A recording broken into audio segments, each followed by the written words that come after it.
It's been a long day. Your child is restless, you're exhausted.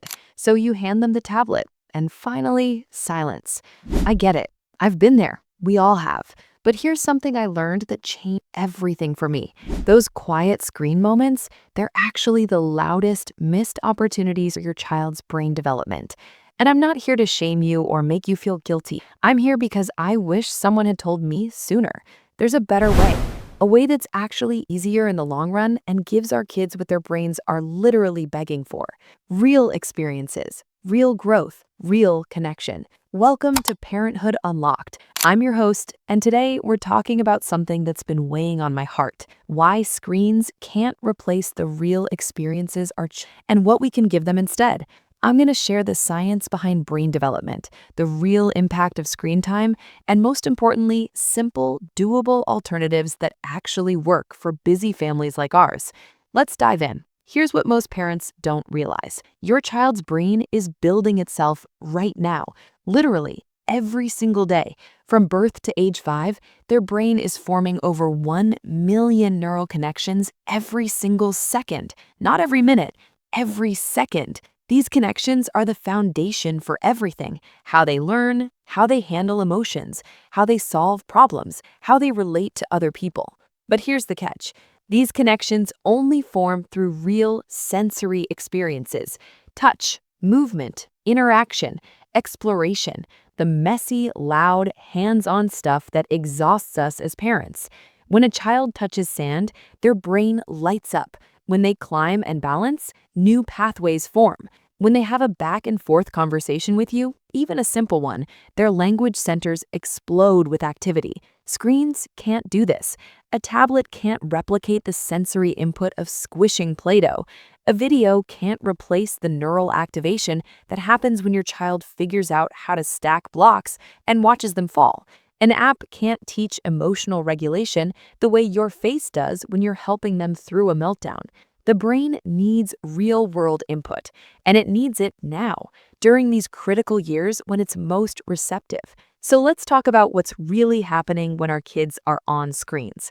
First, screens are designed to be addictive. The colors, the sounds, the instant rewards, they trigger dopamine releases in the brain. That's the same chemical involved in addiction. Your toddler isn't choosing screens because they're bad or undisciplined. They're choosing screens because their brain is being hijacked by design. Second, screens are passive. Your child sits, they watch, they swipe, but they're not creating, not problem solving, not using their body, not interacting with another human being. Their brain is in receive mode, not build mode. And here's what breaks my heart. Screen time actually delays language development. Every hour a young child spends on screens is associated with fewer words spoken, fewer conversations, less vocabulary growth, because language develops through interaction, through you responding to their babbles, through back and forth exchanges, through hearing words in context while doing real activities. Screens also impact attention span. The fast pace, the constant stimulation, it conditions the brain to expect that level of stimulation constantly. Then real life feels boring.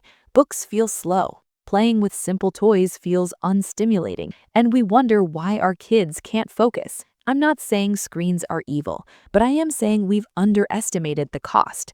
So what do our kids actually need? What are these real experiences that build brains? They need to move their bodies, climbing, jumping, spinning, balancing. This isn't just burning energy. This is how the vestibular system develops. This is how they learn spatial awareness, body control, and confidence. A child who climbs a tree is building neural pathways that a child watching a climbing video simply isn't. They need to use their hands. Playing with mud, water, sand, dough, blocks, crayons. This develops fine motor skills, hand-eye coordination, and problem solving. When a child tries to build a tower and it falls, then tries again with a different strategy, that's executive function developing in real time. They need open-ended play, not apps with one right answer, not games that reward with digital stars. They need blocks, boxes, sticks, fabric, simple materials that can become anything. This is where creativity lives. This is where imagination grows. A cardboard box can be a spaceship, a house, a tunnel, a boat. An app can only be what it's programmed to be. They need nature. Grass under their feet, dirt under their nails, bugs to watch, leaves to collect. Nature provides sensory input that screens can't replicate.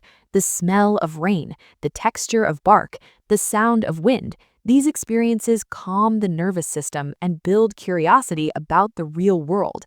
They need human connection, eye contact, your voice, your facial expressions, your presence. When you play peekaboo, read a book together, have a conversation during a car ride, you're teaching them how relationships work. You're regulating their emotions with your calm presence. You're showing them they matter. And here's the beautiful part. These experiences don't require money, they don't require special skills, they just require time and presence. I know what you're thinking. This sounds great, but I'm tired. I'm busy. I need those screen moments just to survive the day. I hear you. So let me give you alternatives that actually work in real life. Instead of handing them a tablet during dinner prep, bring them into the kitchen. Give them a bowl and a wooden spoon. Let them stir water. Let them tear lettuce. Let them play with measuring cups. Yes, it's messier. Yes, it takes longer, but their brain is working. They're learning, and you're together. Instead of screen time in the morning while you get ready, create a yes space, a corner with safe toys, books, blocks. Teach them that independent play is okay. Start with 5 minutes, then 10. They'll resist at first because screens have trained them to expect constant stimulation, but their brain will adjust and they'll rediscover how to play. Instead of videos during car rides, talk to them, sing together, play I Spy, count cars, look out the window and name what you see. These simple interactions are building language, memory, and connection in ways a screen never will. Instead of tablets at restaurants, bring small toys in your bag, crayons and paper, small figurines, a deck of cards, or honestly, just let them be a little restless. Boredom isn't an emergency. It's an opportunity for their brain to learn patience and self-regulation. And here's the big one. Instead of screens before bed, create a calm routine. Bath, books, songs, cuddles.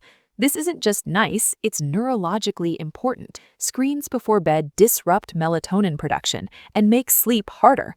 A calm routine signals safety to their nervous system and prepares their brain for rest.